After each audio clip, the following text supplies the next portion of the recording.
Hello, everybody. Apparently my audio settings are fucking wrong, so we're going to abandon this. I like this fucking song anyway, but you know what? Fuck it. We're just burning time. So we're going to get rid of this motherfucker, and we're going to bring on the man of the hour. There he is. Here I am. What's going on? Young man. Nah, man, not much. What? Thank you for coming on, because of course. Apparently everything, all my settings from last week didn't transfer to this week, so we fucked the fun of it up. But no, thank you, because this is one of those albums that I'll play it and I'll just talk along with it, right? No, I love that fucking cat. I don't know how much money he came here for you guys. Don't worry, dude. I don't know how much money I've given to that cat, but he's on the house tonight. I promise. Is he? Yeah. So we can't play this album because I'm going to get copyright striked. So, but I figured. I listened to this album, right? If we're not, if you didn't see the little thumbnail or you're not following the Heavy Metallurgy album club, it's BELAKOR. Am I saying that right? Yep, BELAKOR. BELAKOR. What is it? Stone's Reach. Yep, that's the album. I got that one right here. Oh, he's got it. So you'd think that I'd know something about this because, fucking, They're Australian. They're from my home country. But to my defense, I will say that they're a 2004 band. So yes, I'm pretty sure I stopped listening after the 90s to anything. But here's the thing, right? So I listened to it, and I was seeing all the comments come up on like, it's tech death. It's this, and tech death is like one of those almost forbidden words in extreme music, I guess. But I thought it was kind of a safe sounding album. Like Tech Death to me is like a safe, unoffensive, really made for musicians. So I kind of dismissed it straight away, like I do to most things that I first listen to. But I figured I want to hear why did you gravitate to this album? Because you're a sludge guy to me. So I'm interested to, kind of hear how you got this. Because I remember you saying that it was an album that you got a while ago, right? Yep. A guy can be multiple things for sure. But first, this tech death tag, I don't know if I fully agree with that. Like, this is like that melodic death metal thing to me. We're approaching this. We're coming from the realm of Dark Tranquillity, Insomnium, like a little bit of Swedish meets Finnish melodic death metal scene while injecting something new to it. Mm-hmm. It's very technically proficient, and I think that's what separates it from other, melodic death metal styles, is how technically oriented it is and how pristine these musicians pull off everything. But like, melody is at the core of this album, I think. When I think tech death, it's like the look at what I can do, and it goes up and down the neck, like we're getting busy over here, kinda. And no, keep on going. I'm trying to dig myself out of a hole, but dig you into it. But yeah, no, I mean I can dig myself into it as well. I do agree with it sounds potentially safe kind of term, and this will tie into maybe how I got into this. I mean, this was pretty early on in kind of getting into more extreme death metal and trying to comprehend like guttural growled vocals and stuff, and like the intensity of death metal. Like I was probably 16 or within the first year or two of getting into this, and I stumbled across the closing track on this song on YouTube, Countless Skies, which if anyone is going to check out at least one song off this album, make it Countless Skies. It's an epic closer. But I stumbled across that, and it immediately hooked me because it has this grandiose and epic feel to it. And like the scope of it is just so much bigger than what I would expect from just music, or at least at the time I was listening to it. I didn't think music could feel that big and all encompassing. And I was really swept up in the epic power of the track. And like the album overall, I think that's the peak, but yeah, it's a rewarding listen, and it is, as I said, it's well polished. it doesn't have like a sharp or an overly aggressive feel to it. Like, sure, it's aggressive and fast at times, but we're not getting any cult points tonight. Sorry, guys, we're No. not here. We're not earning a badge of trueness with the Belakor pick. But So what are you coming off to get to this? You know what I mean? Like normally, like I know I came off glam to get to thrash. So what are you consuming a lot of that this is something that kind of catches your ear? I would say that melodic death metal stuff, like Dark Tranquility, but maybe not the Dark Tranquility you're thinking of, more like 2000s Dark Tranquility. Like, you heard this album, Fiction? No, the Dark Train. Look, I liked My Dying Bride, and I like some of the Peaceville bands, the ones that I kind of get. But that after a while, bands like Disharmonic Orchestra, those bands, they got a little bit too wanky for me, but a little bit too, much involved for their own good, and the songs stopped, and then this weirdness came, and I wasn't. That's where I kind of checked out of that whole Peaceville, Swedish melodic-y death stuff. But I find that when I listen to this, and look, I say tech death because anytime I hear, I hope you kind of understand this thing, anytime I hear small cymbals, you know what I mean, like those things, I'm like, this is fucked, because it's like those cymbals mean nothing to me. Like I want to hear, the big crashing stuff. But the funny thing, that's what I get in that first song. And I was thinking when it really kicked in, I'm on a Marth, definitely. Like I wanted to start rowing my fucking boat down the thing, because that's exactly what it sounded like, and even down to the vocals. And but the fucking riffs are catchy as shit, which is something you necessarily, you do get, but it's when I was listening to it through the eyes of tech death, which is kind of how I approached it. You don't get that through tech death. You really don't get riffs. You just get noodly wankery and very fancy playing, So I was just kind of interested to see where you were at to hit this, but I mean, I didn't get through to the last song, I will admit, but the first few songs, I was sold a little more, and I don't know if it's just because they were Aussie that I'm trying to like something about them, but they don't sound Australian. No. Yeah, I mean, where do you think?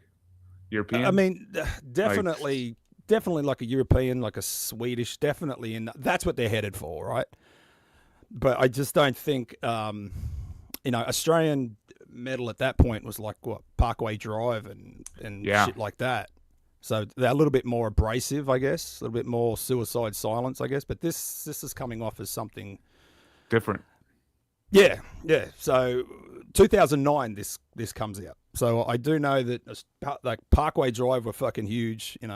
Those bands like King Parrot and things like that, which sounded very what we call larrikin, very kind of cheeky type of thing. But look, I've just kind of like with a band like Morbid Angel. The first album I heard was Altars, right? But my favorite album was, for whatever the reason was Blessed of the Sick. And I think it was because that was more an accessible album, and I can kind of see where this album might fit to someone who's listening to, because I don't think it's a big jump, right? From melodic death to where this is. Yeah. No, and I would call this like melodic death. I think, Belakor fits in that umbrella to me, just maybe in a bit more modern sense, like not what the 90s bands are doing, but maybe trying to take it into a more 2000s and technically proficient. There's just, the melody here is just so prominently featured, and that's to me the focus of these songs, is trying to be overly melodious and take you on a melodic journey. And what did you think of the piano? How much tech death has piano heavily incorporated into its sound? Well, I mean, look, okay, maybe. Look, I don't listen to a lot of tech death. I'm not trying to. I don't think take you off your main point, but no, but I mean, like, I think, yeah, I mean, look, you can incorporate some stuff in there, but I mean, we're not. I mean, I didn't hear. I didn't hear that as a main riff. I might not have listened to the songs that you might have picked that up in. I'm walking to work and I've got this in my headphones and I'm trying to get as much as I can out of it. But yeah, I mean, you don't hear piano in a lot of death metal as it is. You might get some keyboards, but piano, no. Yeah. So that is a thing. But like, what are you thinking? Like, I know this probably has a special place in your heart, and you probably hope that when you bring an album to the album club, are you hoping that everyone else likes it, or are you hoping that Marty just doesn't hate it? It's funny. Over the years, it's adjusted to that second thing. Right.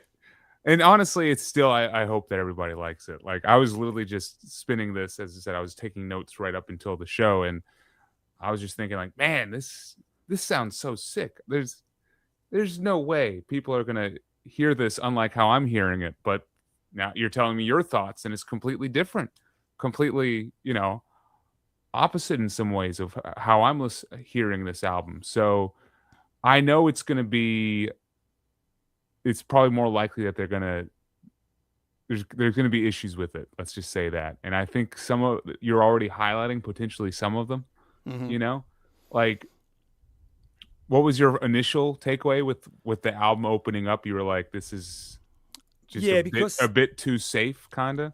Yeah, because when I posted about it, I had a few comments that said, well, there was two, I believe, that kind of struck me at both ends. One was, I heard the word tech death and almost fucking shriveled up into myself. Yeah.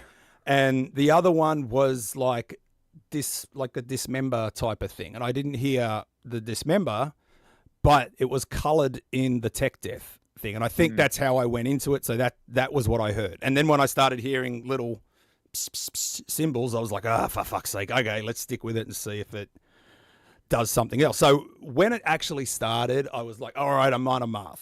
Definitely I'm on a Marth. And I would agree with that. I would say that they would probably be an influence for this band, and were definitely a jumping off point for me, getting into this band, because Amon Amarth have, their late 2000 albums are some big ones for me, like Twilight of the Thunder God and Surtur Rising and stuff. So I 100% agree with that.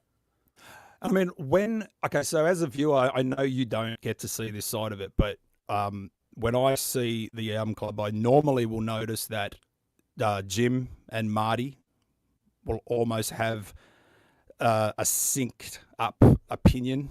Maybe a few things change if Jim picks an album and Marty just is kind of trying to find nice things to say. But do you think, being that you and Kellen are the younger guys in this, do you think you're going to find a sympathetic brotherhood with him tonight? Is he going to be my ally? I don't know. Last week I said something. Is. He's not. Oh, okay, because last week I was surprised that Alan was there. So let's pretend that, I don't know who's your person. You may not want to say, but let's say it is Kellen, right? For argument's sake. Would you hope that he's on your team, or are you not? Are you just going like, I don't give a fuck, or I fucking don't know? Going into this, I feel like if anyone's going to be on my team, it might actually be Marty. That's just me. I feel like we're in like the pre-sports show about to talk about a live event. This is kind of cool. But no, I feel like if anyone's going to be on my team, it's potentially going to be Marty. I think for Kellen, this might be a bit too clean and safe feeling. And honestly, I think for Jim as well. But I think the focus on melody and just how technically good they are, it could work. It could work for Marty. I don't know. But I could also be wrong. And, I can think of a ton of picks that I thought it was going to go this way, and it was the exact opposite. So it's always actually fun to see what ends up actually happening, because I'm typically always wrong, which goes to show how complicated people's tastes are, Yeah, and so far I've been wrong about pretty much everyone's. I mean, I even got the picks wrong, and I was there to watch the end of it and saw who picked it, and I even got that wrong. But because I've been on the Heavy Metallurgy show, and you've been on it like a long time. And is this? I mean, do you ever look at the show if you don't make it and see how someone has done in your place, or watch the Friday show and watched one of the other guest hosts with critical eyes? Have you ever done that?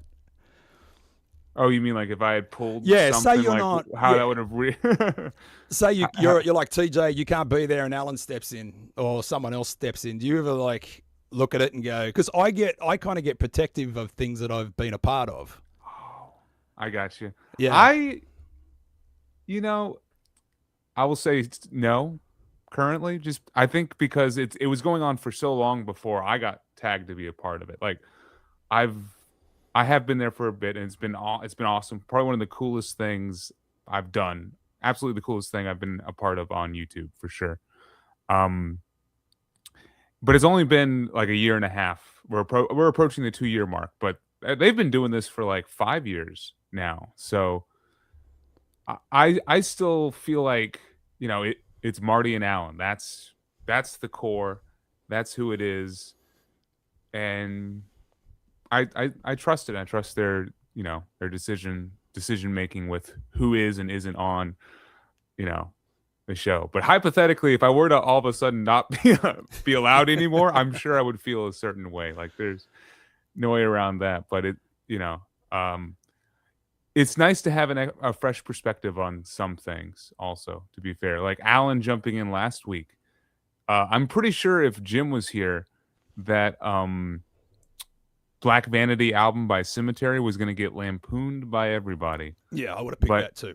But Alan came in and basically single-handedly saved the day by, giving it like a perfect score. He loves that album. That's one of his all-time favorites, which was not on my bingo card. I would never have guessed that in a million years. So you never know how someone's taste is going to go, Alan's a dark horse, though. Yeah, he totally is. You can never really pick what Alan's going to do, and I like Alan in the sense where I like the Fridays with Alan because I think Alan's views on a lot of different things where he can draw it in. I think that's what I'm here for, right? But when they rein Alan in and suddenly he's in a box and he's only can speak about one thing, I'm like, that's not what Alan's for. Don't use Alan for shit like this. Where the album club, you guys have seemed to be able to dissect albums with such, a very entertaining way instead of it being so fucking monotonous. Because all of us have kind of heard a lot of these albums. So to sit down and watch 2 hours of someone talking about an album that you've already listened to, or had for 10 or 15 years or whatever, could be boring. But this doesn't seem. I mean, it's not for me. So I don't know what the magic sauce is, but I wouldn't bring Alan on for the album club, but definitely fucking Fridays is definitely, But look, I know you got to get off and you got to go do that, but what's your pick? Who do you think, if gun to your head, do you think this is going to be a fucking clean sweep, or do you think you're going to be tail between your legs type of thing? Because I do think this is a brave choice. I think it's a brave choice because it's such a simplistic, scaled back, especially when you're coming off the back of Black Vanity, which is a risk too, but it's definitely got its own thing, and a macabre omen. Yeah, that macabre omen is hard to top. I think it's going to be, and this is me being a little hopeful here, I think everyone's going to at least acknowledge it as a good album. It's not going to turn anyone off. It's going to be acknowledged as technically proficient, kind of well done, but potentially not everyone's cup of tea. And I think my prediction is it's going to be 3 for 3 are going to be in that vein, basically. Give me your prediction, because I'm curiously we're. All right, so I purposely do not speak to Marty before. I did of once. Course. I did once with the Black Vanity, and I was sorry that I did because I was kind of coloured by his opinion on it. But I still resisted it, but it just kind of came to me. But I hope. Look, I like you. I really do. I think you're one of those. You. No, but I'm not trying to kiss your ass here because there's a lot of people like I don't warm up to as far as on the shows. I'm like, I don't give a fuck about his opinion. But and I keep saying young. Anyone younger than me is a young guy. All right, so don't be offended. But for someone like yourself who, I don't know, it feels very laid back about if they don't like it, they don't like it. I like this. I just don't care if you do. I like that. Yes. That attitude with people who are passionate about metal, because that's something where you can, it's like speaking politics to someone. It's like you don't know. There's fucking landmines all over the shop, and you don't seem to have those landmines. You'll take the criticism, or you'll take the whatever, and you'll have your own opinion, and you'll stick with it. Yep. That's basically what I'm prepared to do tonight. Did you see how I dodged that whole question? Yeah. But you also told me all that you needed to, so now I know where your expectations are. Normally, the dodging the question is the there's going to be answer. yeah. Well, good job being political there. I'll be prepared for some barbs and stuff tonight. I think that's Lee's expectations. It sounds like. Look, I think it sounds good. It's technical. I'm going to say everything that you just said because it is. But that's it for me. I couldn't sit down and listen to it and go for an hour. Yeah. Yeah, but I do like the fact that the band's named after a Warhammer character. That's kind of cool. It is a demon too. I mean, that's pretty neat. That is pretty cool. But Logan, look, thank you for coming on for 20 minutes or whatever it was. I'm going to let you go jump on the main show and do a way better, on a more professional show, let's just say that. And I wish you the very best tonight. I think you're going to need all the luck in the world, but I hope it's a tough panel. Yeah, for sure. Do you know who's next week's turn it is to pick? Next week, I believe it is Kellen's pick. Kellen, all right. I'll be ready to lambust, spear that one. Fucking words don't work for me. All right, mate, but I'm going to get you out of here because you got to go start something else. But thank you so much for helping me out tonight, and I'll be looking forward to seeing you again in about 7 minutes. Yeah, guys, I'll see everyone in a few. Cheers, Lee. All right, dude. Take care. Peace. Well, there you go. Fucking an album that I didn't come around to, but I fucking I didn't hate it. It was just an album that the technical, I keep saying that, but it's the style. I'm very biased in the sense that if it sounds like it's fucking produced up the arsehole, I shy away from it. It's got no risk factor to me. But, dude, if you're like a guitar player or you love just melodic, hooky type of death metal, then this is going to be an album that, if you haven't heard it before, you'll probably want to check it out. But for me, it's no fucking Dark Throne. And, like I said, I wish Logan the best of luck with everyone's opinions tonight. But look, thank you all for fucking showing up. And we'll see you in about 5 minutes over on the other show, Heavy Metallurgy Album Club. Let's go see who's on. Kellen may not be on. I don't know. But Logan will definitely be there for sure. All right, guys, everyone, stay safe. Go support some fucking bands. Hit a like button, hit a share button. Don't have to do it on mine. I don't care. But I do have 565 subscribers, which is a big thing for me. I lost one, I gained one. I feel like I'm 2 steps forward, 1 step back. But thanks for showing up, and we'll see you over on the Heavy Metallurgy. BELAKOR, Stone's Reach, Melodic Death, maybe not Tech Death. Anyway, cheers, everybody. Stay safe.